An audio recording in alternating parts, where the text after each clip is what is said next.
Nesta aula, nós faremos uma introdução ao período regencial, que durou de 1831 a 1840. O período regencial é iniciado com a abdicação do trono de Dom Pedro em nome de seu filho, em 7 de abril de 1831. O príncipe, porém, não tinha idade suficiente para poder assumir o trono. Em 1840, parte dos deputados dão o golpe da maioridade e Dom Pedro II poderia governar. O período regencial é marcado pela instabilidade política e econômica, deixada por Dom Pedro I, e agravada pelo fato de não se ter um imperador e sim regentes.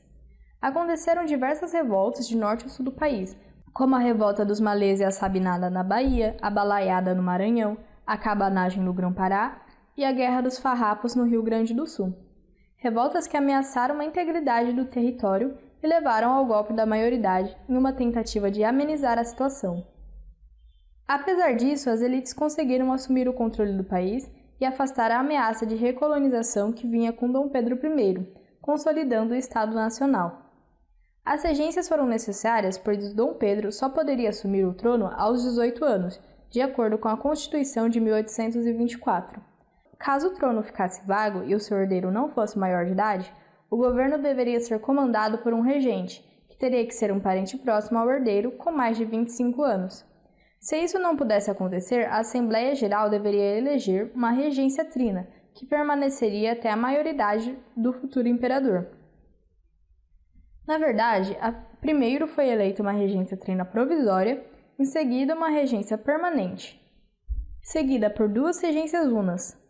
Esse também foi o período em que surgiram os primeiros partidos políticos do Brasil, originados dos partidos do primeiro reinado, os liberais, o Partido dos Portugueses e o Partido Brasileiro. Na regência foram criados os seguintes partidos: os liberais moderados, os liberais exaltados e os restauradores. Os liberais moderados também ficaram conhecidos como chimangos. Eles eram compostos pela aristocracia rural e principalmente do Sudeste e eram a maior força política do período. Apesar de defenderem a monarquia e a escravidão, não aceitavam a volta de Dom Pedro I. Eles defendiam o voto censitário e o poder centralizado do imperador sobre as províncias. Eles eram ligados aos jornais Aurora Fluminense, Ástria e o 7 de Abril, e também à Sociedade Defensora da Liberdade e da Independência Nacional.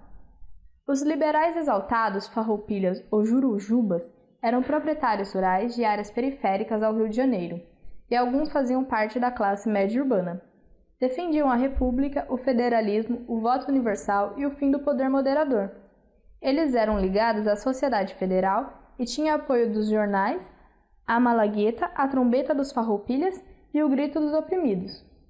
Os portugueses, descendentes de portugueses e alguns ligados ao governo de Dom Pedro I, faziam parte do Partido Restaurador ou Caramuru.